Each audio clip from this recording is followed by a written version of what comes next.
What is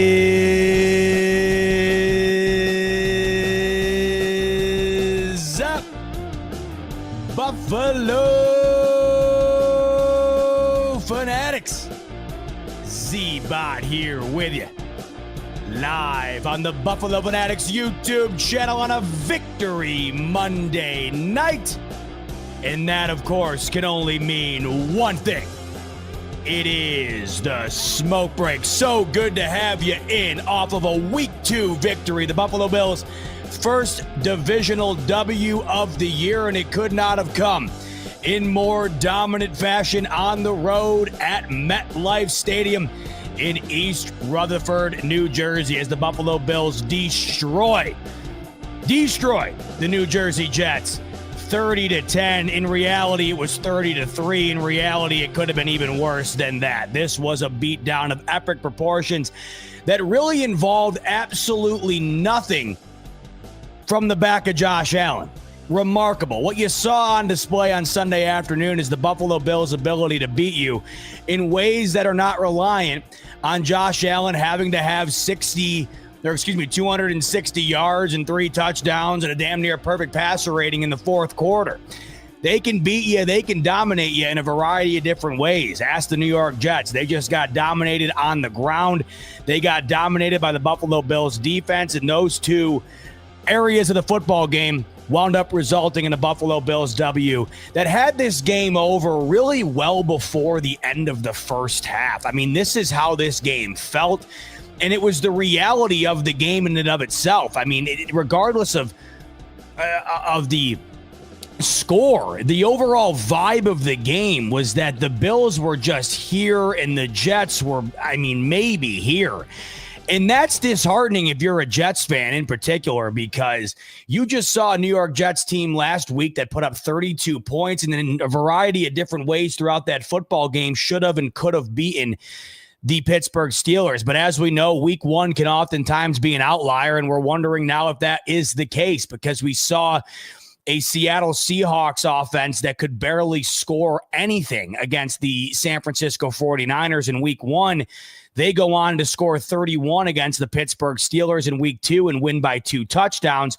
We see the New York Jets put up 32 points against that Steelers offense, lose, but then they go up against the Bills defense that we know when they're clicking can be better than given credit for, and they certainly were on Sunday afternoon, holding this team to basically nothing. I mean, it wasn't the only touchdown scored was when Tyrod Taylor came in. Shout out to the GOAT, Ty God T2. Always love to see him do well in a garbage time situation, and I love to see him do well at any other time when it doesn't involve my Buffalo Bills.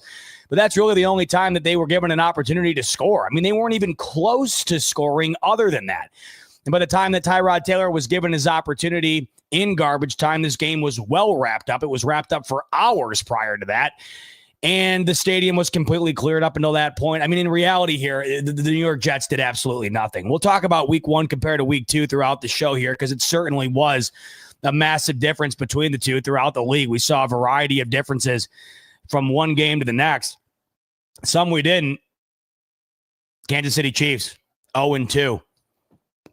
0-2 fall the Kansas City Chiefs for, I believe, the first time since Andy Reid has taken over as the head coach. That's a major development. This is why, when I brought up how significant the victory was over the Baltimore Ravens in week 1, well, this is why. You're already seeing through 2 weeks the way that the path to the 1 seed is being paved here. I mean, you only have 3 teams. That's it. Of the 16 teams in the AFC, only 3 remain with undefeated records. One, of course, is your Buffalo Bills. The other 2 are the Cincinnati Bengals, who, I don't know if you've heard, Joe Burrow hurt, and that's looking like a multi-month injury that he could be facing here. They barely survive a Jacksonville Jaguars team who had him on the ropes. Jake Browning comes in to fill in for Joe Burrow. He throws 3 picks. They somehow find a way to win this game, and then the only other undefeated team in the AFC, the one you guessed right before the season, right? Indiana Jones and the Indianapolis Colts. Daniel Jones, 2 really, honest to God, impressive wins through the first 2 weeks. They absolutely destroyed the Dolphins week 1. What was it, 30-8? And then they beat a Denver Broncos team that I think many people would have probably have chosen Denver to win in. That's a playoff team last year. Many people thought they were taking a step forward this year. Year 2, Bo Nix. That defense was as good as it gets in the league last year. They had the defensive player of the year on that side of things. Run game, offensive line. What's up with Denver? They're going to be looking up towards maybe one of the top spots in the AFC playoff picture. Well, through 2 weeks, you're watching them struggle against a rookie in Cam Ward. They barely survived that game week 1, and then they lose to Daniel Jones and the Indianapolis Colts, who are now one of only 3 teams in the AFC to be 2-0. But you look at the difference between the Buffalo Bills and the 2 other teams that I mentioned that are 2-0. And I think we can all come to the logical conclusion here that there are levels to this, and those 2 are not on the same level as the Buffalo Bills, the Cincinnati Bengals, and the Indianapolis Colts. Maybe you could argue the Bengals are if a healthy Joe Burrow is in play, but he's not. And this is now Joe Burrow being injured for 3 of his 6 years as a starter. He's been injured almost half the amount of time he's been a starter in the NFL, which is just terrible because he's been one of the best quarterbacks in the league since he's entered it. But this is now becoming a systemic problem, rather, for the Cincinnati Bengals. This is not some sort of one-off or some sort of outlier. He continues to be suffering injury, and it's unfortunate. And it's unfortunate because it seems to be different injuries nearly every time. But as of 9 hours ago, Joe Burrow has already undergone toe surgery. He's already gotten surgery. He will miss at least 3 months of the upcoming season. 3 months. So you're talking probably at least 10 to 12 games minimum that Joe Burrow is going to be missing. And if he does come back in time for the playoffs, the Bengals are going to have this team in contention for a spot by the time he's ready to go. I mean, by the time he's ready to come back, the playoffs are going to be more or less painted out. I mean, maybe he comes back with a chance to come back from a game behind or 2, but they're not going to be able to carve themselves into a hole and allow him to bring them back from it. Because if we're just looking at a 3-month schedule here, or if he's out 3 months, just take a look at the Bengals schedule over the next 3 months here. Already 2-0, so you got to give him credit there. Zach Taylor had never won a week 2 game in his career. This is the first time the Bengals are 2-0 under Zach Taylor and Joe Burrow, so you got to give him credit there. But if you're looking at 3 months here, so today's September 15th, and we'll be looking at October 15th, November 15th, December 15th, that's going to put you at a point in the season where you're playing the Baltimore Ravens coming off of the game against the Buffalo Bills, by the way. So if that timetable is correct, it looks like the Bills will not be playing against Joe Burrow, but it's right up against that timetable, that 3-month timetable. So maybe he comes back right for that Bills game. It would be right on the nose of that timetable, a little earlier than expected. But regardless, my point here is that Joe Burrow will not be eligible to return based on the current timetable of 3 months until there's 3 games remaining on the schedule, or 4 if he comes back directly at that 3-month mark, which would place him at December 14th, Ravens-Bengals. And, you look at their schedule, and it's not a cakewalk. You got the Vikings next week. I know J.J. McCarthy got hurt. And by the way, a lot of quarterback injuries. Josh Allen himself even sustained one yesterday. Luckily for us, the guy's made out of Teflon, but he did break his nose in the middle of the game. There's been a ton of injuries at the quarterback position throughout the league up until this point. J.J. McCarthy, one of them. But the Bengals, they have the Vikings, the Broncos, the Lions, the Packers, the Steelers, the Steelers again, of course, the Bengals or the Ravens twice, the Bills. Not an easy schedule, and you have to think without Joe Burrow. I don't know. Is that a playoff team to you? I don't know. That's just a brutal loss for Cincinnati, though. And this is the one thing that I've always argued with Mahomes and Allen. And look, I understand, you could say, oh, well, that's such a shitty way to look at it, Bob. You can't control injuries. No, I understand that. You can't. That's the worst part about it. We're dealing with it right now again with Matt Milano. Matt Milano can't stay healthy. He never could. That's an all-pro linebacker when healthy, but unfortunately throughout his career, it's just a matter of when, not if. And that's just the unfortunate reality for a lot of these guys. You're watching a healthy Joey Bosa right now, who we'll talk about in a minute here because of how unbelievable he was. You're seeing guys like that, when they're healthy, how impactful they are. The problem is you're always having to say, well, when healthy. Well, with Joe Burrow, you kind of now have to say when healthy. When you're looking at his career up until this point, this is now, I believe, the third major injury that he's suffered. And, when you're talking about Josh Allen and Patrick Mahomes, the biggest asset that they bring to the table beyond their ability on the field is their availability. I mean, what was yesterday's consecutive start for Josh Allen? Like 150, something like that, more than that? Mahomes right up there with him. I mean, this is what matters the most. And it's just such a rare trait. And it's, of course, a trait that you can't replicate. It's got a lot to do with luck. It's got a lot to do with the way you're built and just the overall genetics of a player. I mean, there's a lot that goes into it that can't be controlled, and that's why injuries suck so much. But, you're looking at Joe Burrow's case, and now this is now multi-year here. And it's just really unfortunate for him and for Bengals fans in particular, of course, because you have one of the best in the business at the position, but it's just not out there sustainably. I mean, God, Joe Burrow had a full year under him last year, and he probably would have been right there with Josh Allen for the MVP if they wound up with a better record. I'm seeing Lamar's name thrown out there too. Lamar certainly had his run-ins with injuries. That's why, to me, Josh Allen and Patrick Mahomes they're truly the outliers here, because they've been the two best quarterbacks in the league, or arguably the two best. And they've also, knock on wood, been two of the most impervious to really everything, which is just extraordinary. And once again, it's something you can't teach and you can't replicate it. It just, unfortunately, sometimes, or fortunately, however way you look at it, it's just the way that it goes. Now, we've seen this before with the Bengals being competitive with an injury to Joe Burrow. I imagine they'll still remain competitive. We didn't see the worst of outings from Jake Browning. I mean, he was 21 of 32 for 241 and 2 touchdowns and led this team on a game-winning drive. The problem is he also had 3 interceptions too, right? Now, a lot of that could have had to be he's coming off the bench. He wasn't expecting to be playing. Boom, now he's in there. 3 interceptions as a result. Maybe he's better with more time to prepare. I think anybody would be. We'll see what happens there with Cincinnati. I just can't imagine you're threatening for maybe the toughest division in football with a backup quarterback, but he was serviceable and he got him the victory. I mean, hell, they've never won a week 2 game under Zach Taylor, so it's something. But we'll talk more about week 1. Trying to get my fan to stay on to the point where it is cool enough, but not loud, if that makes any sense. I need to get a new fan, is the moral of the story. Anyhow, we'll talk more about the grand scope of week 1 throughout the episode. Doubleheader tonight on Monday Night Football, by the way. That is coming your way. We got 2 really good games, actually, tonight. So week 2, I think I kept saying week 1, by the way. Was I saying week 1? I think I was saying week 1. Week 2 comes to a conclusion tonight, and it's 2 good Monday Night Football games around the bend. I'm interested to watch the first of the 2 more than the second, even though I am also interested to see if what we saw from Justin Herbert and company is sustainable in week 2, because they looked phenomenal against the Chiefs in week 1. But Texans only scored 9 points in week 1 against the Rams. Interested to see what that offense looks like against the Bucs.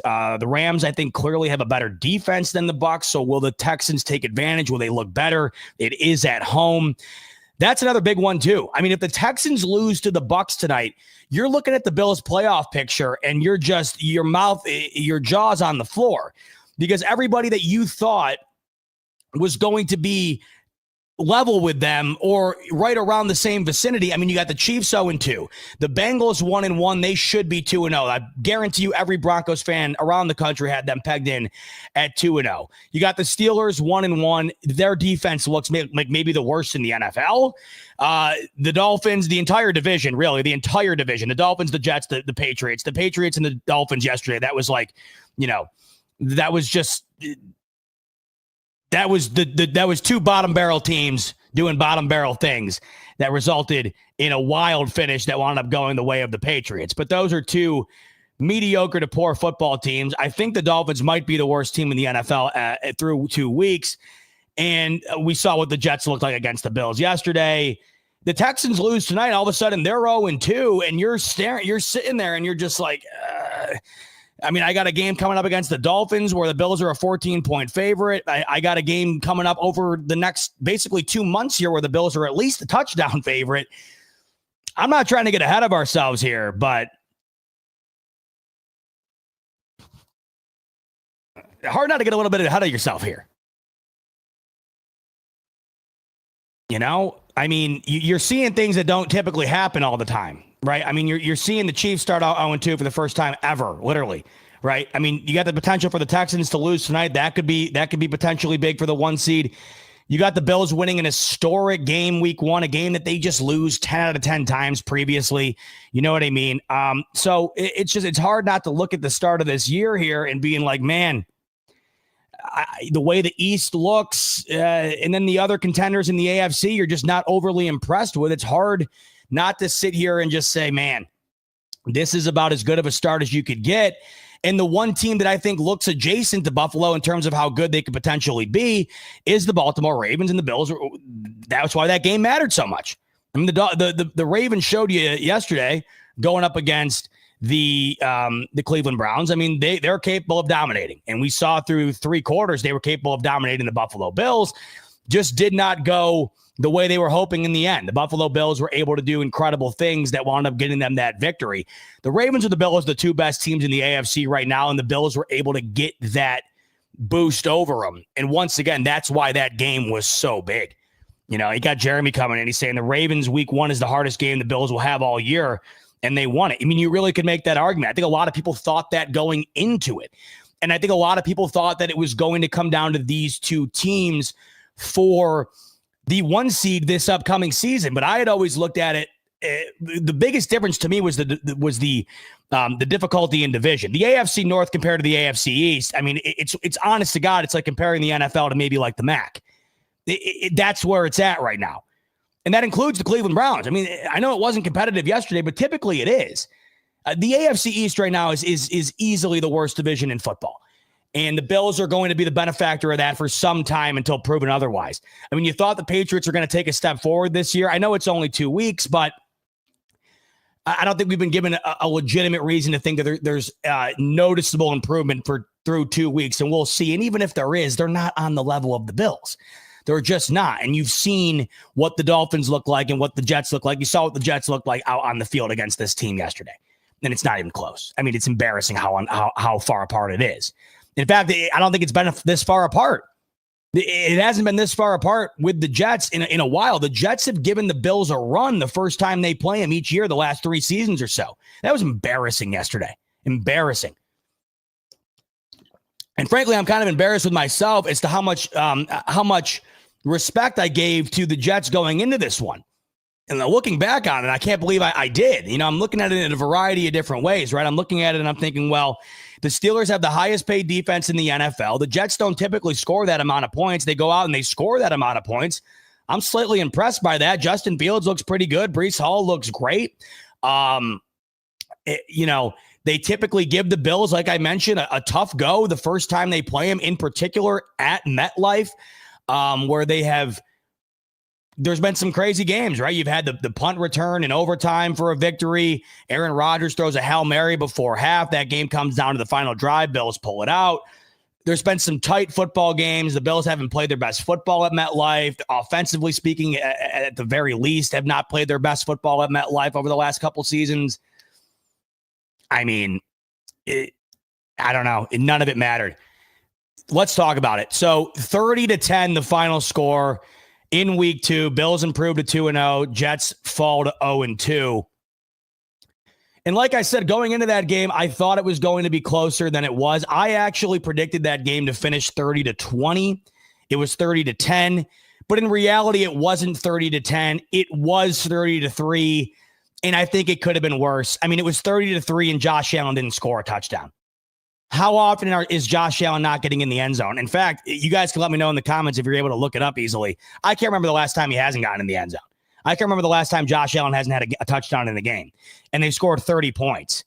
I mean, this team, they are sleepwalking the 30 points in effortless fashion. What they're doing offensively is all-time stuff. And we can't let that go unnoticed. So we can't take it for granted. 30 points just every outing. Jay Harm coming in, by the way.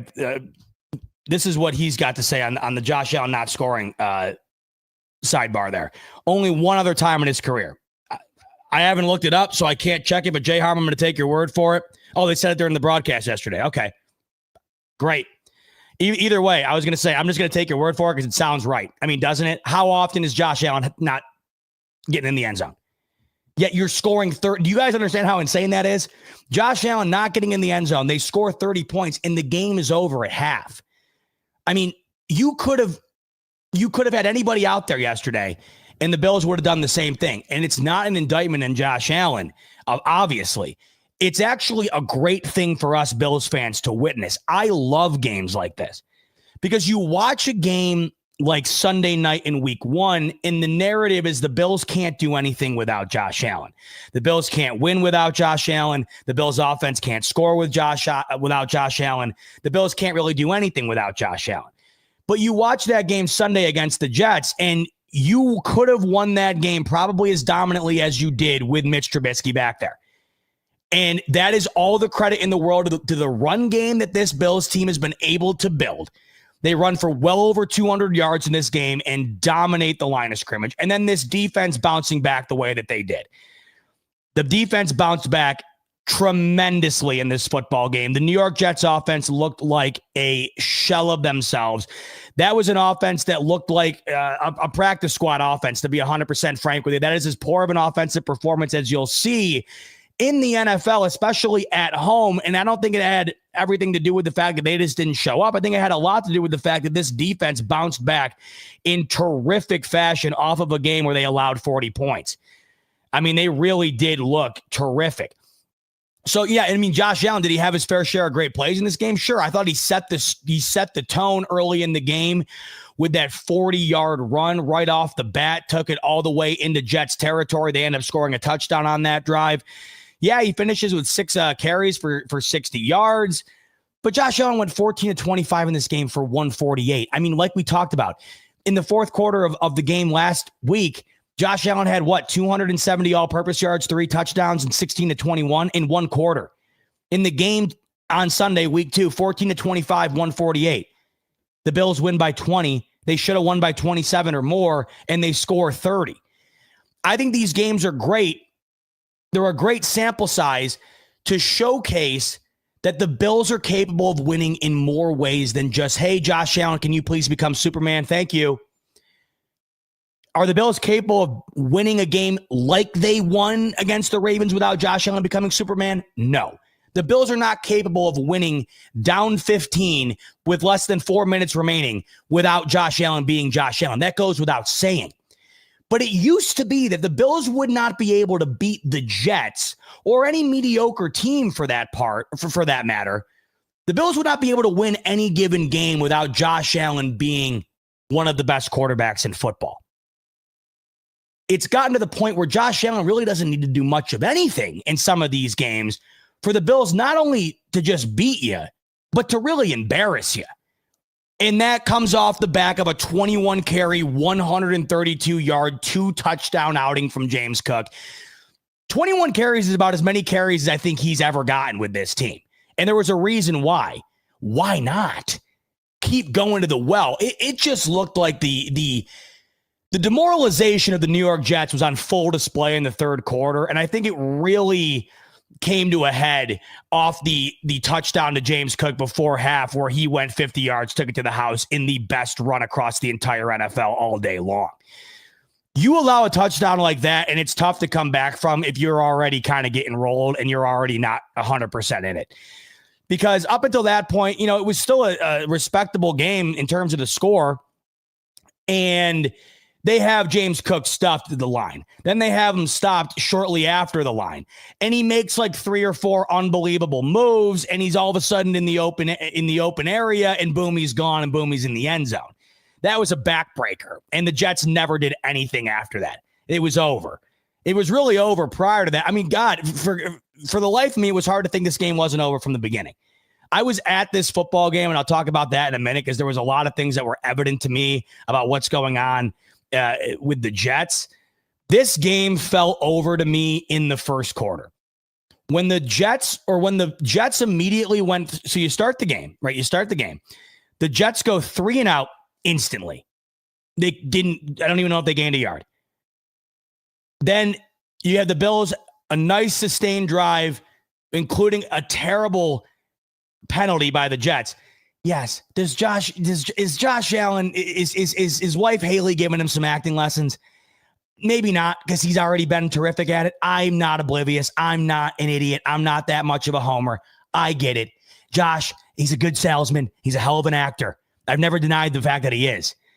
You still got hit in the helmet. Okay, I'm not denying that, there was a little bit of embellishment there. Sure. He's good at that. I think we can all agree. But don't hit him in the helmet and you have nothing to be able to embellish, or you have nothing to fall back on to throw the penalty in. I mean, you hit the guy in the helmet. He's got every right to embellish it, in my opinion, to try to get the call, because by the letter of the law, it is the call. My thoughts on all this stuff.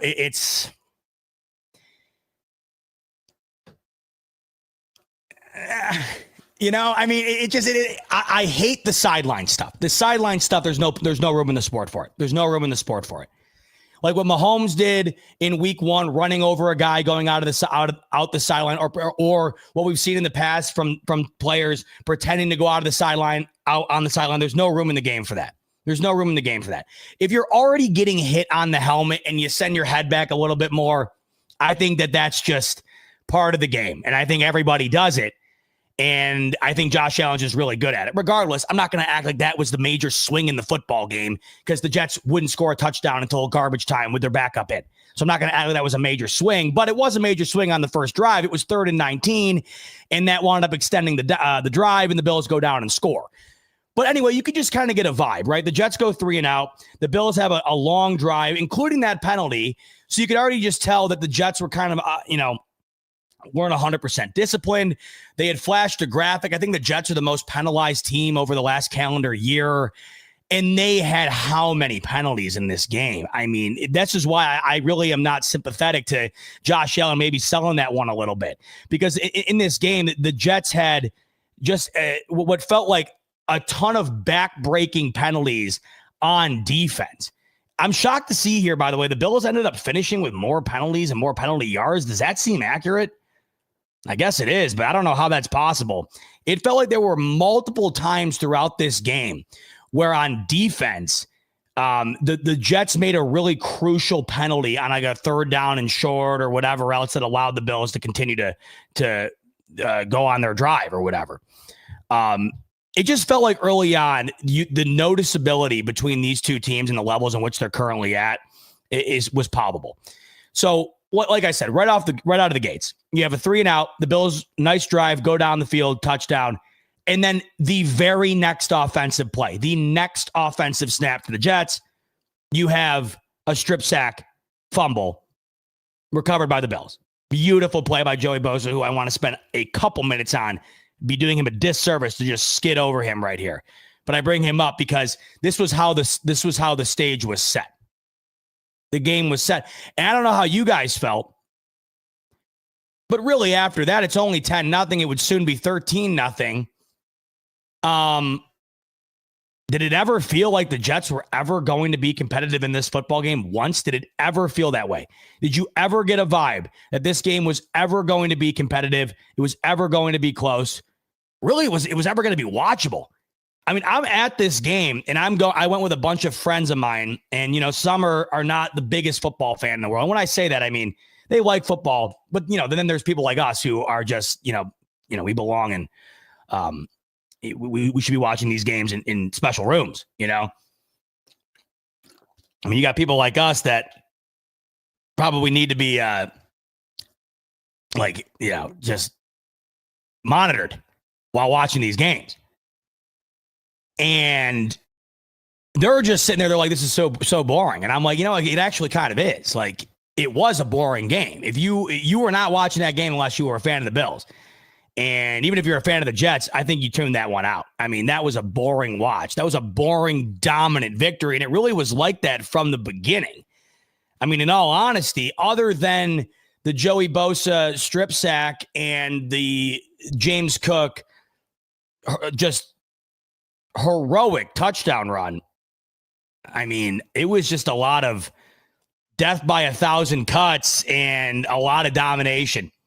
And that's what resulted in the victory that the Bills wound up securing for themselves on Sunday. So walking into this game, the Jets are from a franchise perspective right now. You get a pretty good idea of what they're currently looking at right now. It's not good.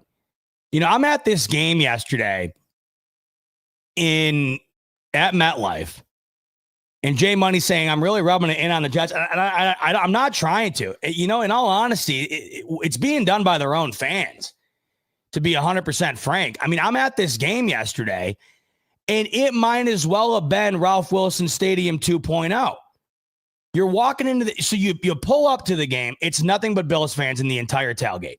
You get in line to go into the game. It's nothing but Bills fans. You take the elevators up. It's nothing but Bills fans. You're in the concourse. It's nothing but Bills fans. You're hearing the shout song everywhere. You're hearing Let's Go Bills everywhere. You get into the stands, and it's primarily Bills fans with a ton of empty seats. A ton of empty seats. Up towards the top of the stadium, it just a ton of empty seats. And then the seats that weren't empty, it just felt like there were just as much Bills fans as there were Jets fans. I mean, maybe I'm over exaggerating, but not really. I mean, I'd have to get a Jets fan perspective, like an honest one, to really like weigh back on mine. But I'm being honest with you. I'm not just making this up. Like you looked around, and yes, the Bills travel extremely well. The fan base always has, always will. But that just felt a little bit different. It felt like almost like a takeover, and not necessarily because of the amount of Bills fans, but really because of the lack of Jets fans. And I'm wondering if there's just a point where you get to a point where you've just kind of had it. I talked to a local guy here that's friends with my brother-in-law, huge Jets fan. And he told me before the season, he goes, I've been a season ticket holder for 20 years. He goes, I just canceled them.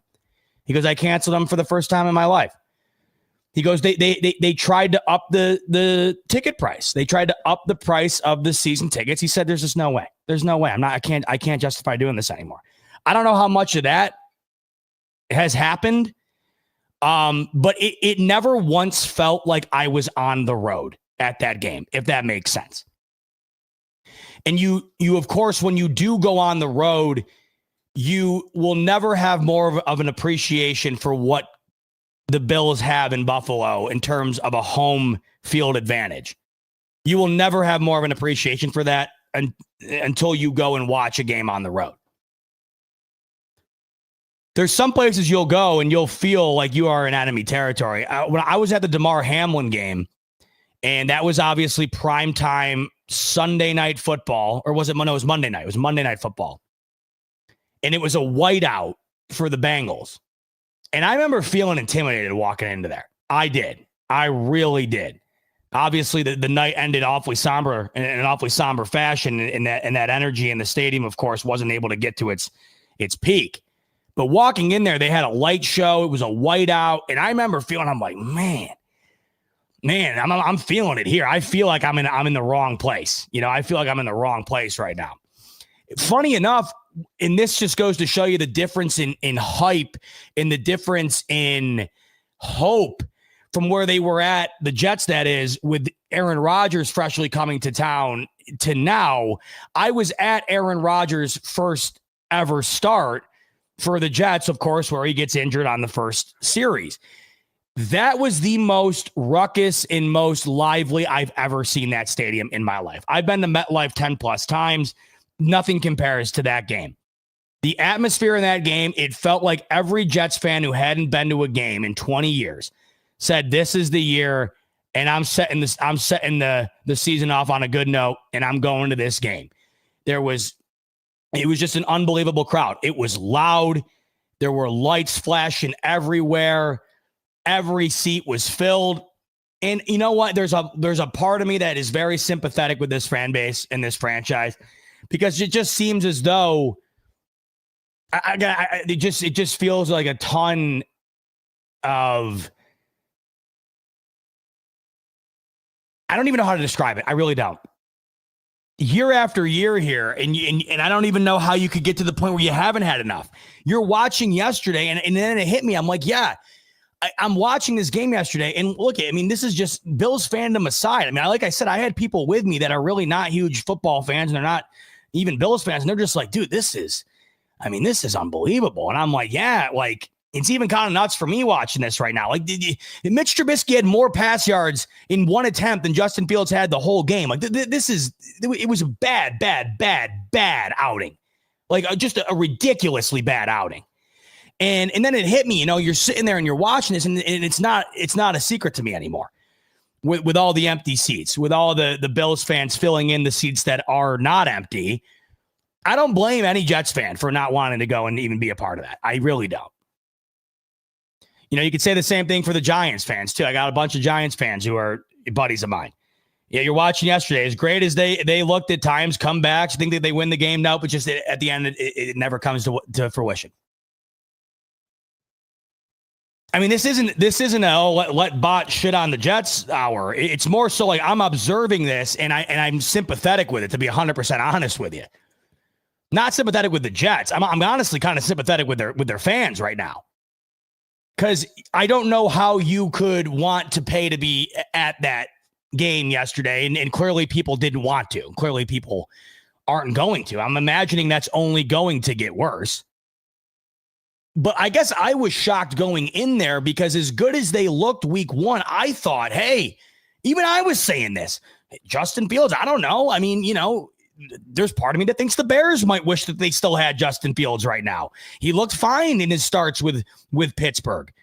I mean, he's one of the best rushing quarterbacks statistically over the last decade or so. Really ever. When you look at the numbers over his amount of starts that he's had, Breece Hall, he's a damn good running back. I know they don't have a ton of weapons to work with, but I don't know. When's the last time they scored 32 points? Lost on me, and they did it in week one. So I'm sitting here thinking, you add that with the fact that Aaron Glenn, I like what he's doing. They've been really quiet this offseason. And, finally it feels like they're getting some sort of a culture there where it's, accountability and they're not the loudest and most obnoxious team in the media, whether that's their fault or the media's fault, regardless, that they're quiet. Just thought that maybe we were starting to see a tide shift here. And I thought maybe Jets fans would be thinking the same. And this is why I thought there would actually be a lot of Jets fans at that game. And there wasn't. And I got to think after that performance, there's only going to be less. Hard not to marvel at this game. I mean, I'll be honest with you. I'm at the game. These are tough ones to be at sometimes.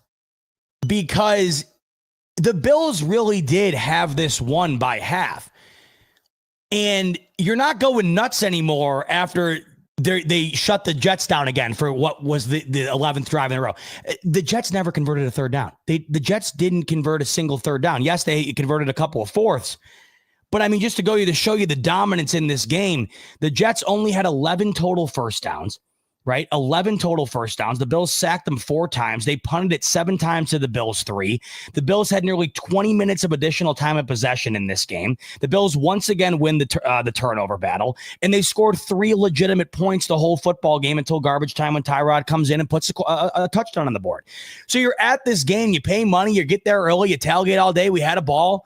All right, me and Thydoc out in the tailgate having a ball. Me and all my friends, my wife, having a good time. My in-laws.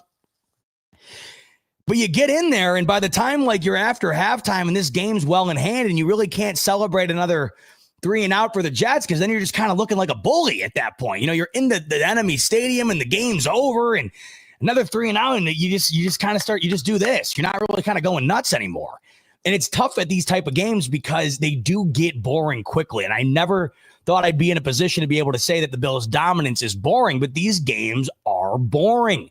I mean, you have Josh Allen barely breaking a sweat. I mean, I know he had to sacrifice his nose. God bless him, breaking his nose in this one. But you have 148 air yards. You have James Cook have a phenomenal day. But the one big touchdown was the only big play of the game because you had Elijah Moore on a goal line end around. You had James Cook on another goal line type run, too, to score. maybe you're just spoiled because of what you see in week one, but that was a boring game, of course. And when you're in the enemy territory enjoying a boring, dominant victory, it can get a bit tough at times because you don't even know what to do with yourself. But this game was a hell of a way to bounce back in a variety of different ways off of that Baltimore game. One, I love the ability to win this football game the way that the Bills did after showcasing how they can win a football game in week one. This is such a beautiful sample size, these first 2 weeks, of what the Buffalo Bills are currently, especially compared to what they used to be in the earlier Josh Allen era. What you just saw within the span of 7 days is a team that can win scoring 41 points while allowing 40 on the back of one of the greatest quarterbacks we've ever seen, doing some of the greatest things you've ever seen in a fashion in which you never thought you would be able to see. Then 7 days later, you can win a game where that quarterback really doesn't have to do anything at all. The running back behind one of the most underrated offensive lines in football runs for over 6 yards per carry on 21 carries, scores twice, and a defense that allowed 40 points the week prior looked like the 85 Bears for 60 minutes. This team can win in such a variety of different ways that it really sets them apart from many other organizations in the NFL that are often one-trick ponies that can only beat you if certain things go an exact way. This team can beat you in a litany of different ways, and this is why they are so hard to beat, and this is why they have been consistently one of the best teams in the NFL year after year after year. But really, over the last couple of seasons, the last 3 or so seasons, have they been able to beat you like this? Where they've been able to beat you, where Josh Allen can essentially take the day off and they score 30 points and they beat you in an embarrassing fashion. That wasn't always going to be possible. There was not going to be a time in the early Josh Allen years, right? The first 4 or so years, you were not going to be able to score 30 points with Josh Allen having a 14-25, 148, 0 touchdown stat line. You were not going to be able to score 30 points doing that. You weren't. And now you can. They've done this multiple times. I think back to the Dallas Cowboys game. This was like the Joe Brady coming out party for me, the Dallas Cowboys game. Don't you remember? I mean, what did Josh throw it in that game? 11 times? He didn't do anything. They beat the Cowboys by what felt like 100. It wasn't to that same degree in this game, the run dominance, but I mean, more or less the outcome was the same. They ran for 224 yards in this game. You know, they ran the ball with 21 times for James Cook. That's not a routine outing for James Cook, by the way. Yeah, let me fact check myself here, but I don't know if James Cook ran it that many times all season long last year. Let me double check. If he did, it was maybe once. I'm going to look right now. But I've loved the last 2 weeks, the emphasis on making sure he gets his touches, both in the pass game and the rush and the run game. Now you have back-to-back games where James Cook goes over 100 all-purpose yards. And yeah, I was right. James Cook never ran the ball. Spoke too soon.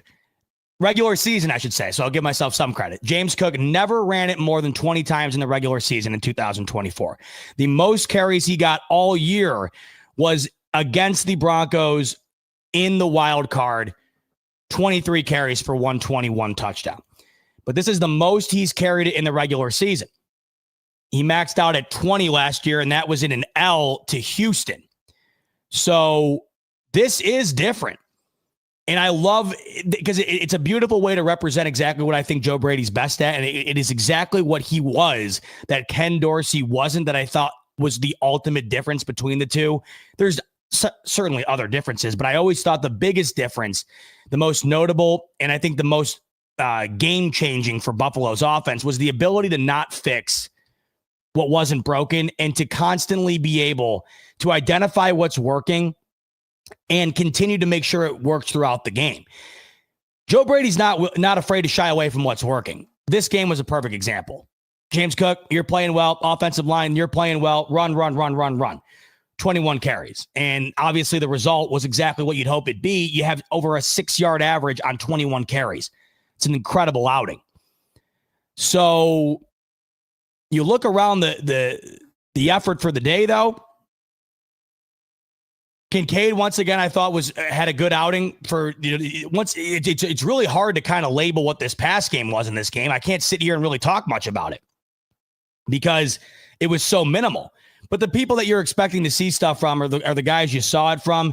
Shakir, it's, 2 weeks in now, we haven't seen as much as we'd hope. I wonder if that's got something to do with just more outlets for Josh Allen now than they had last year. Maybe he's still a little bit banged up and they're waiting to get him fully incorporated. I don't know. I really don't care. You score 41 points and 30 points. You're never going to see me getting on here bitching about the fact that so-and-so didn't get the ball or so-and-so didn't score when you're scoring 30 plus points. I don't care how they do it. And I'm guaranteeing you, they don't really care either. They probably don't. I mean, I'm actually 100% certain they don't. Why would they care? They don't. And, believe me, over time, Khalil Shakir is going to get his. But I thought Keon Coleman had a couple of big grabs in the game, in the middle of the game, couple of first downs. Kincaid would lead the way with 4 total receptions. Josh Palmer had the deepest reception of the day. But you really didn't need anything out of your pass game. And you'll love to see it because these are games that you want to bank where you don't have to have Josh Allen overexert himself. And of course I say this and he breaks his nose in the game. But you'll love to see games like this where the Bills are able to take care of business and it doesn't require Josh Allen having to go nuts and doesn't require him to have to throw it 40 times and throw it for 400 yards. You got to love seeing games where James Cook can be James Cook too, because there's people out there that were questioning the contract, right? Why are we paying James Cook this amount of money? Ray Davis could do the same job that James Cook could do, whatever. Well, now you're seeing a game like yesterday where James Cook can basically single-handedly will this offense to a victory. That's what he did. James Cook was phenomenal. I think he was probably the best running back in the NFL yesterday. He certainly had the best touchdown in the NFL from a running back yesterday. And I think you see the last 2 weeks, a couple of moments that separate him to a guy that deserves a contract like that to the pool of other guys that don't, where you see that little dump off pass against the Ravens last week. He takes that 50 yards bouncing off of guys, beautifully done. You see that touchdown yesterday and you see him being able to take on a workload where 21 carries, nothing to him. Six plus yards a carry, 132 yards, 2 touchdowns, off to an unbelievable start this season. Let's see. The Monday Night Football games are kicking up. I'm sure you're going to want to get to those in a little bit here. So we'll come to a conclusion here at some point. So the first game, like I mentioned, that we're going to be on the lookout for here is going to be Texans at Bucks. Rooting for the Bucks in that one. If the Texans can fall to 0-2, I mean, the Bills have really found themselves to get just a handcrafted, serving on a silver platter type start. And then we have the doubleheader, as Rob's saying. Oh, I forgot we had a doubleheader. Yeah, you and I both. I actually like that it's a doubleheader, though, in the fashion in which it's being done. Years past, they would have these games start like 15 minutes apart, which I hated. One game's at 7. The other one's at 10. I know a lot of us are like 10's too late, but I'd still rather be able to watch the other game in isolation as opposed to flipping back and forth. I hated that. I think the Bills were on it the last time they did this. When they beat the living hell out of the Jags, which I think was last season, right? God, can't even keep heads or tails of these games sometimes. It feels like it's so long. It also feels like it's so short. The other game, though, Raiders, Chargers, there's a lot to look forward to in that game. One, Amari Hampton, what's he going to be for this Chargers offense? And is he going to have to be what they thought he was going to be? Because Justin Herbert looked phenomenal last week. That was maybe the best game I've ever seen from Justin Herbert. Week 1 against the Chiefs. You draft Amari Hampton to likely turn this team into a ground and pound running and defensive oriented team, much like Jim Harbaugh's Michigan Wolverines teams were. But then Herbert plays the way he does. And you're like, wow, okay, are we going to get a different version of the Chargers where we thought it was going to be Amari Hampton drafted to be leading the run game here? They're going to go through their defense, and then Herbert's just going to have to do what he has to do throughout the game to help him get the victory, to, Herbert's just cooking up and down the field. Keenan Allen brought back. He looked great. Quentin Johnson, what the hell? Was he the best receiver in week 1? So that's interesting to look out for. And then the Raiders are they're interesting all up and down the board. I mean, you can make an argument the Raiders are like the most interesting team in the NFL. You got Pete Carroll back. I love Pete Carroll. I just love Pete Carroll. And you have Tom Brady as in the ownership now, partial owner. You have one of the greatest college running backs we've ever seen leading the charge of that running back room in Ashton Jeanty. You have one of the greatest tight ends we've ever seen in a rookie season. Really, he's making an argument, if he continues to play like this, to be on a short list of tight ends, and he's only in year 2 in Brock Bowers. Geno Smith, first year with the Raiders, and he's looking to stick it to the Seahawks and whoever else has passed on him throughout his career. You know, he coined the phrase, they wrote me off, I didn't write back. They're awfully interesting. And then you look at the Chiefs element of this whole thing, right? And they're 0-2, and that division all of a sudden now is wide open, especially with the Chiefs already having a game up, or the Chargers rather, already having a game up on them in that division. We'll see what the Raiders look like in a divisional battle tonight. I find that game to be interesting. Speaking of that game, let's make a sleeper pick with that game. Let's take a peek at what they're offering over on Sleeper for tonight's Monday night matchup between the Chargers and the Raiders. The Tampa Bay and Houston game just kicked off, by the way. So we'll keep an eye on that before we end tonight. But let's build a slip over on Sleeper for tonight's game. So we have more or less 254.5 Justin Herbert yards. I'll think on that one. Our freebie, by the way, is rushing yards for Jeanty Moore. So we'll just lock that in. We have Jeanty more than a half rushing yard. Cameron Dicker, more than 1.5 field goals made.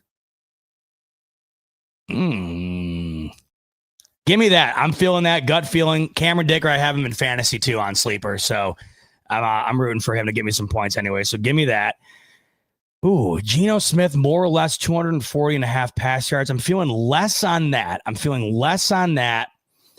think we're going to see more from Jeanty to carve into a massive passing day for Geno Smith. And then I'm going to ride the wave here with Justin Herbert, more than 254.5 passing yards. Are we going to see a back-to-back performance of Justin Herbert dominance like we saw last week? I'll ride the wave for now. This is the slip I built over on Sleeper.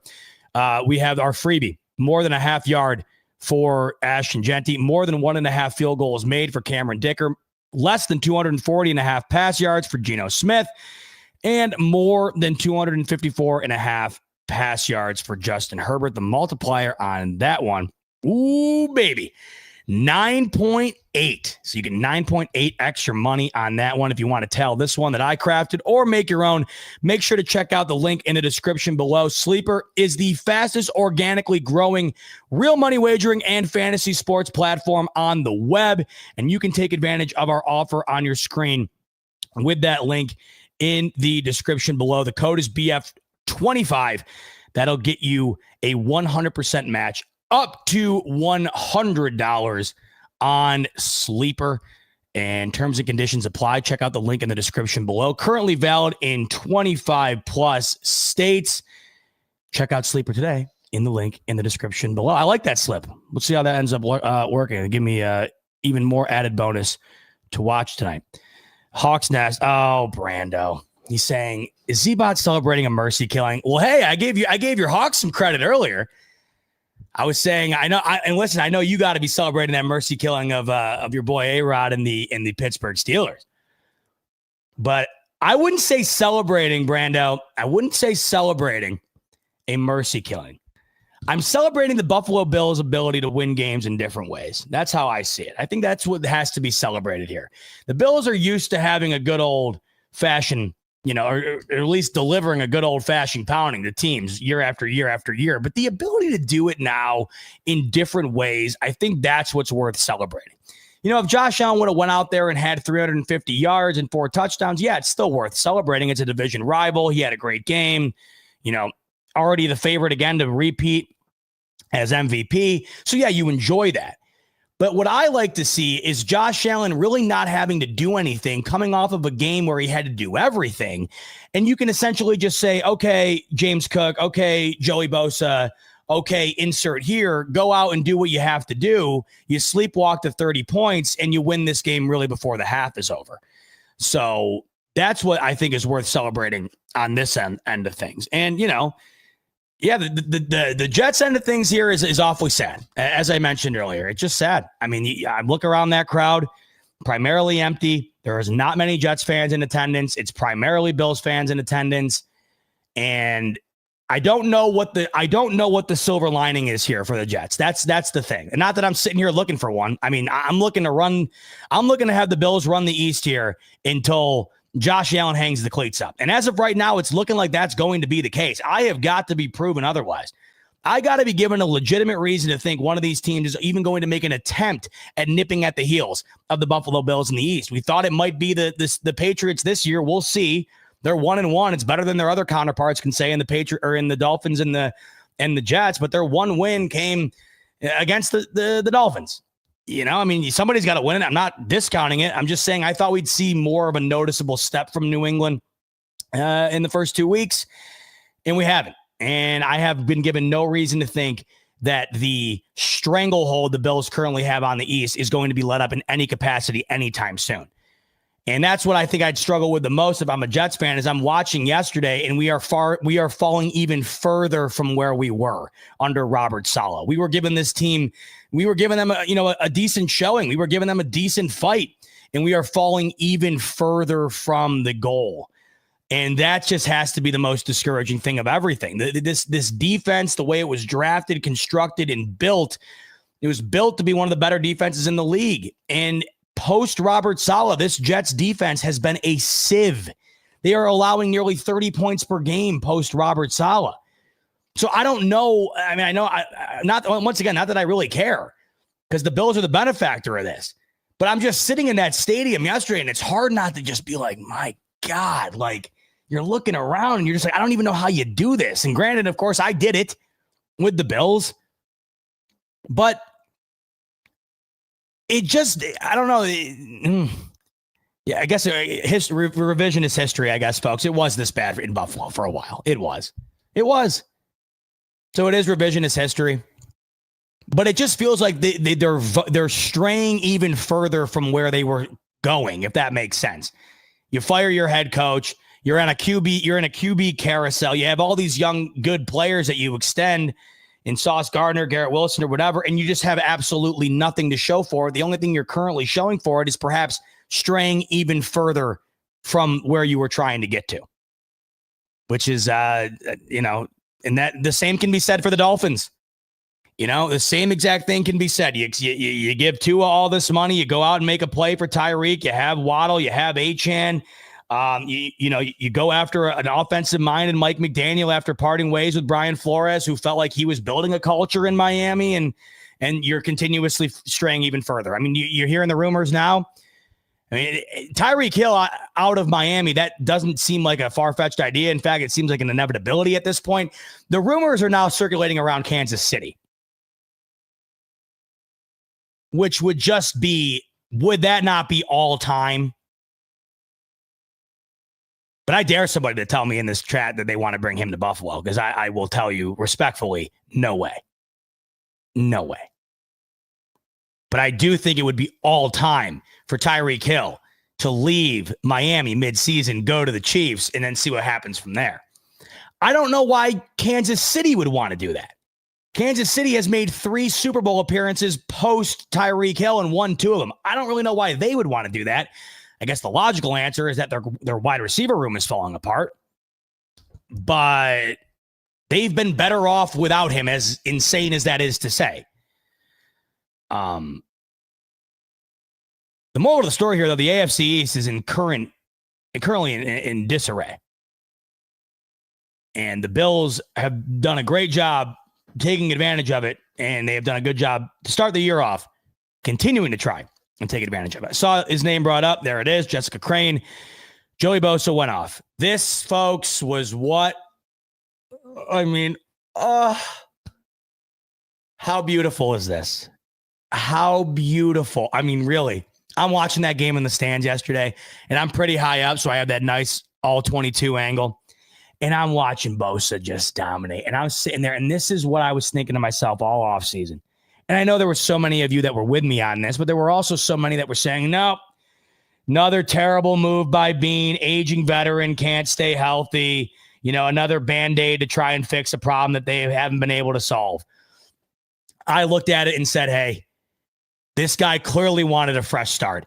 He clearly wanted out of LA. I brought this up 1,000 times, but it's worth repeating because I think you are watching it unfold in real time.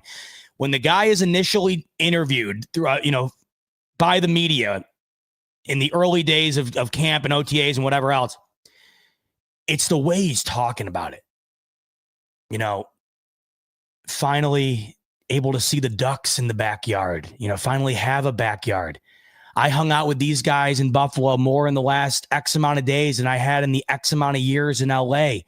The guy seemed rejuvenated, revitalized, and I think that matters. I genuinely do think that the mindset that you have, the place that you are in, and all of the outside factors matter more than I think meets the eye. I think it's no secret that Baker Mayfield starts in Cleveland, doesn't work out, goes to Tampa Bay, and he's a consistent division winner and playoff contender. I think it's no secret that Sam Darnold goes to the Jets. It doesn't work out. He goes to Kevin O'Connell and the Vikings, and they almost get the 1 seed if it weren't for a 1-game difference with the Detroit Lions a season ago. Where you are at matters, what you're surrounded by matters, and how that overall affects your energy, your mindset, etc. And it clearly felt like Joey Bosa wanted a fresh start. He got that fresh start, and I think he got it in a place that he wasn't expecting to love as much as he's loved Buffalo. Because he didn't have to go to Buffalo, and he could have went and joined his brother in San Francisco. He could have done a variety of different things. But he joined Buffalo. And before he even took a snap with the Bills, that's what stood out to me, where I'm like, man, it really does seem like he is fired up. He's happy. He's energetic. He's excited. And I don't know if he's had these same feelings in recent years here. He's also healthy. And that, of course, is what matters the most. Joey Bosa has unfortunately been bitten by the injury bug far too often throughout his career, and it's kept him from being potentially an all-time talent. It's kept him from going from great to all-time, really. Because when Joey Bosa is healthy, he is one of the more prolific pass rushers in the NFL. But the key is when healthy. And as I was saying throughout the offseason here, if he can stay healthy, I think this is going to be what we're hoping Von Miller would be, maybe more. I was excited as all hell about having Joey Bosa. And I got even more excited. I mean, I was excited right when they signed him. But, it's funny. The offseason goes on, the draft concludes, and you have all these other talking points. And you almost started to forget the Bills made the move on Joey Bosa. Well, you're looking at it now, and 2 weeks in, you're starting to understand why the move was made, what you're getting from this guy. And I think you're also looking at it from the outside looking in, non-Bills fans, and you're saying, man, that might have been one of the steals of the offseason here. Because what he's capable of doing and what he has been doing, that is exactly what the Buffalo Bills have been looking for from a pass rusher on the outside for some time. He utterly dominated the New York Jets on Sunday afternoon. Dominated. I mean, he forces 2 fumbles, one in which, of course, is recovered in the beginning of the game. That really, as insane as this is to say, that fumble recovery, that strip sack fumble recovery that led to a Bills field goal felt like almost a nail in the coffin, and it was the first quarter. The guy was all over the quarterback, and Justin Fields was I mean, he was all over Justin Fields. Justin Fields is going to be thinking of Joey Bosa after that football game. There was a couple of series where it was Joey Bosa. It was on him every snap until they had to get rid of the ball. It was a dominant showing by Joey Bosa. And you know what stands out? You know what stands out to me the most about him? It's now 2 weeks in a row. And I think all this stuff matters, folks. After the Ravens game, he's just walking around. He's smiling. He's like, I think he even compared it like the energy to the Super Bowl, right? Where he was like, I know it's not the Super Bowl, but man, it sure kind of felt like it was. And you could just tell the guy was over the moon. He was elated. Then when he gets the second strip sack on Fields, the one that wasn't recovered by Buffalo, he gets that. The series comes to an end. He walks off the field and he's smiling ear to ear. He's waving goodbye to the Jets fans. Bye. He's waving goodbye. 2 weeks in a row where this guy is just, I tweeted it out. I tweeted out a screenshot of him waving goodbye. And I said, this guy's having the time of his life right now. And he is. I mean, I'm sure if you asked him, he would confirm that. The guy is having the time of his life right now. And it's showing out on the football field. I mean, not only is he having it's I'm having fun in Buffalo. Yeah, we're winning. No, like he is directly correlated to the victory. You know, like he is one of the primary reasons the Bills won the fashion in which they did on Sunday. He was probably the best defensive football player on the field on both sides of the ball. And that includes a team that includes a game that features Sauce Gardner and Quentin Williams and a list of other guys. I mean, I feel like Joey Bosa was the best defensive football player on the field yesterday. I was so excited about this move when it was made, so excited about the potential. And you saw what that potential looks like on Sunday afternoon. And, you know, before you say, and it's easy to say this, right? Before you say, oh, it's the Jets, you know, calm down. Oh, it's the Jets. Bravo. But, you know, your boy Joey Bosa went off against the Jets. Longest playoff drought in the NFL. You know, pat yourself on the back. Give yourself a standing O. They scored 32 points in the highest paid defense in the NFL last week.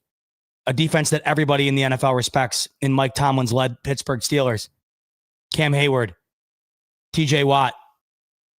I mean, I know they also got rolled yesterday by my main man, Brandon Seahawks, but just to show you it's possible. You know, I also watched this defense last week get run all over by Derrick Henry, run all over by Lamar Jackson. What happened? What happened? What happened? Breece Hall had 10 carries for 29 yards. What happened?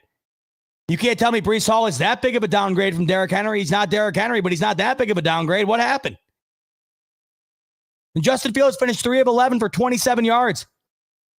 Justin Fields leads the way with 49 rush yards, 5 rushes for 49 rush yards.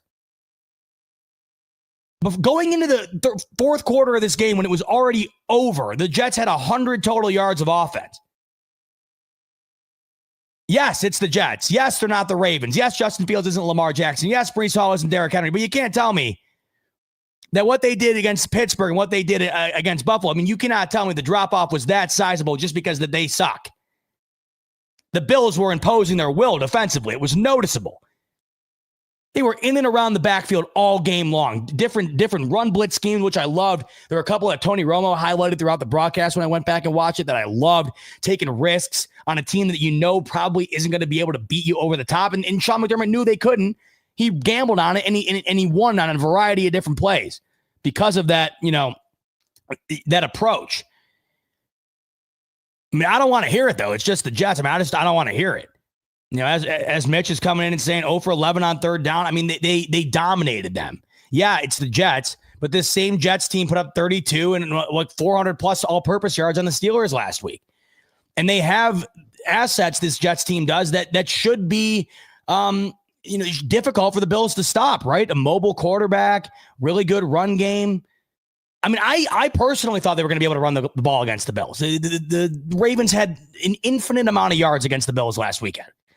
I mean, would it have been nuts to say going into this game? Yeah, I think that Justin Fields is probably going to be able to run the ball, and I think Breece Hall is probably going to be able to run the ball, and this is why I think it might be maybe a bit closer scoring than many would think based on the Bills-Jets type matchup. Didn't matter. I mean, they couldn't run the ball at all. Breece Hall had 29 yards on 10 carries. James Cook more than doubled his yards per carry on 21 carries. Just goes to show you the type of day that those two are having on the opposite ends of the spectrum there. But Joey Bosa, huge shout out. And this is where you're just sitting here, much like Matt Milano, who unfortunately gets hurt, pectoral injury, much like all these other injuries. You know, Sean McDermott's asked about it. The timetable is unknown. If I have to, infer on an unknown timetable, I'd have to imagine we're looking at a couple weeks here. I'm guaranteeing, right, he's probably not playing Thursday night. That seems like an easy thing to put in pen right now, right? You know, the nice thing about playing Thursday night is you're a 13.5 point favorite and you'll get a 10-game mini bye or a 10-day mini bye. But much like the injuries of the past with older veterans, this is where with Joey Bosa, you watch a game like yesterday and you're just like this. You're knocking on the wood. You're knocking on this. You got the fingers crossed. You got the toes crossed. That guy healthy, look out. That guy healthy is a problem. is a problem. And that's not a terrible Jets offensive line. That's not a terrible quarterback. Mind you, Joey Bosa last week was having a tough time on securing the edge with Lamar Jackson. Remember, he got beat a couple of times early in the game. He got better on it throughout the game. Justin Fields can run the football. He couldn't yesterday. He had one really big run. That was it. He had one big run. That was all he had. And I thought Joey Bosa did a great job of containing him. This defense in general was just great yesterday. The safety play I thought was terrific.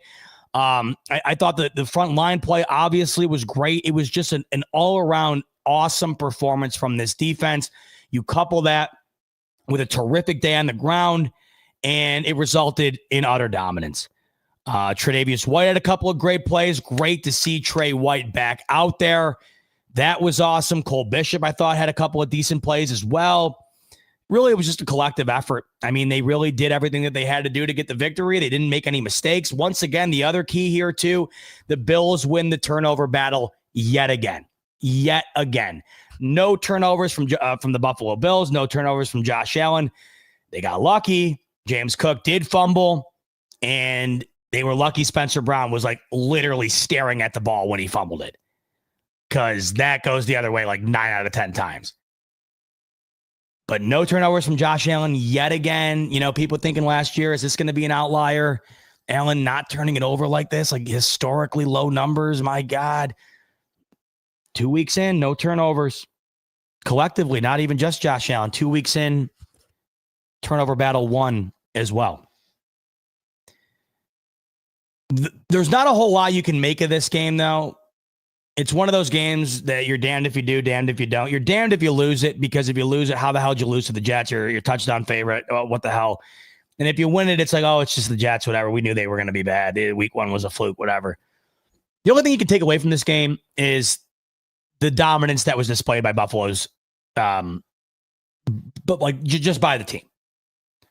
Like, that's your big takeaway here. It's not the fact that they just won it, but the way that they won it and the dominance displayed in the way in which they won it. That's what impresses me the most. When you can go up 30-3 and have this game over at half without needing Josh Allen to do anything, without or while relying on your defense, getting great play out of the D front, getting great play out of your running backs, getting great play out of a team effort, right? A cohesive team effort, complementary football. That's what you love to see. And you're coming off of a game that's the polar opposite, really.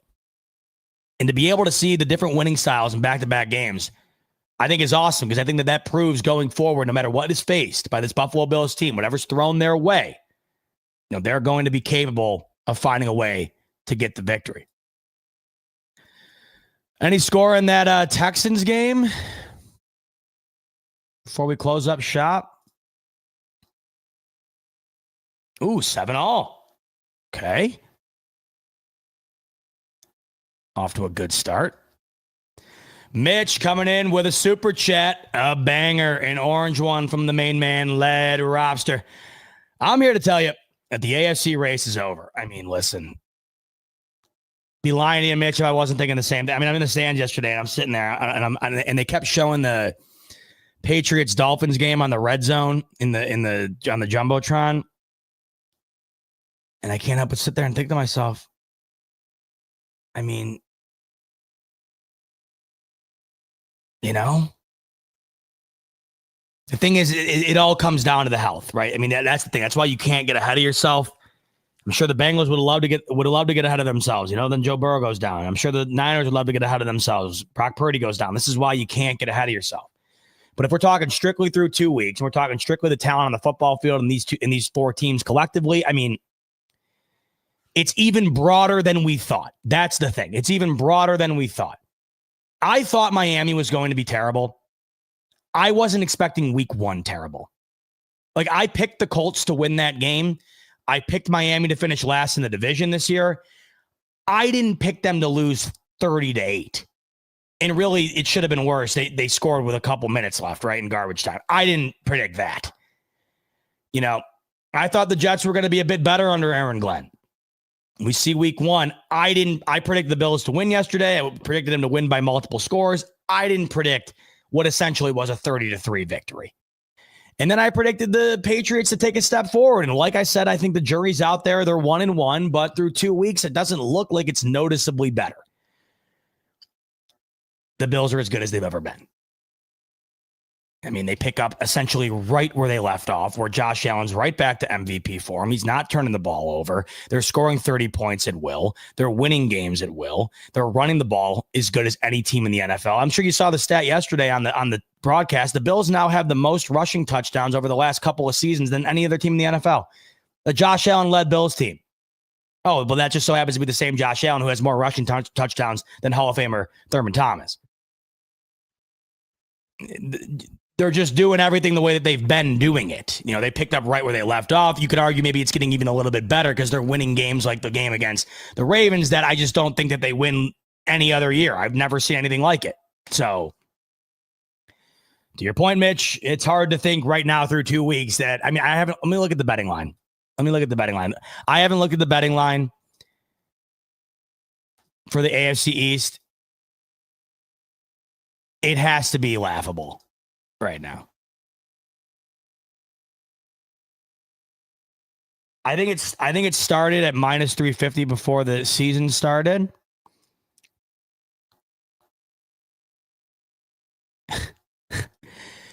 Yeah. Right now, and I'm not even sure this is fully updated. Right now, to win $100 on the Bills to win the AFC East, to win $100, you would have to bet 900. The Bills are minus 900 to win the AFC East. If you were wondering if there was anybody else even remotely close to that, the answer is no. The second closest team in terms of favorite to win the division is the Ravens, believe it or not, in the North. And I'm sure that has something to do with the Bengals losing Joe Burrow for the next 3 months. They are minus 400. So the Bills have more than double the odds to win the division of the second highest odd team in the Bengals or in the Ravens. So you're not as hot takey as this feels for you and I, Mitch. Maybe it isn't. You'd go on to say Bills offense looked vanilla in a good way and still put up 30. That's how I see it, by the way. That's just how I see it. I'm watching that game. I thought it was awfully boring. Thought the Bills offense was just very, But that's what you want to see, right? Because you don't need to have Josh Allen go crazy to win the football game. You can allow James Cook to run for 21 carries and 130 yards to win the football game and score 30 points. You know, it's not like they were doing it to edge out a 17-10 victory. They had this game wrapped up at half. So I'm fine with vanilla in games like that. Save your non-vanilla games for the games that require a dash of cinnamon and a dash of cocoa and whatever. Leave the vanilla for games like that. But when you need the lemon zest in the Chiefs game, or you need the cocoa powder in the Eagles game, yeah, that's when I want to see it. But when you can get by with the vanilla, get by with the vanilla. That's the way it should be. And that's what I think Joe Brady does such a good job at. I think Joe Brady really does a great job of sticking with the vanilla when the vanilla is getting it done. And I personally think vanilla is the best of the flavors. I love vanilla. But I also don't mind throwing a little bit of flavoring in on that vanilla when necessary. And we see that they're perfectly capable of doing that too. Mitch would also say Miami is about to be underwater thanks to a tsunami of wagons. Go Bills. NBF is the best YouTube channel, baby. Mitch, always great to hear from you. I think we're seeing you Thursday, right? I don't know who I'm seeing Thursday in here at the game or Wednesday, the night before at our pregame event. But either way, I can't wait to see all of you. So excited. Really, really am. Can't wait. It's going to be a ball. Can't wait to watch a game. This is the first time, believe it or not, first time ever that I've watched a game with Rico.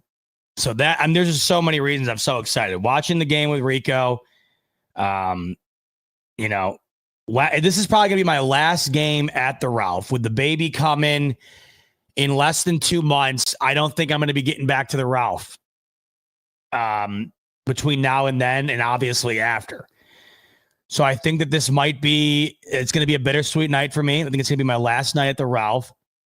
Box suite tickets, of course, which is awesome. Get to watch this game with TD. I mean, Go on my Twitter if you didn't see TD's reaction to the Dolphins returning the punt for a touchdown to take the lead just for the Patriots to then return the ensuing kickoff to take the lead right after. It's some of his finest work, and that's saying something because he does some terrific work.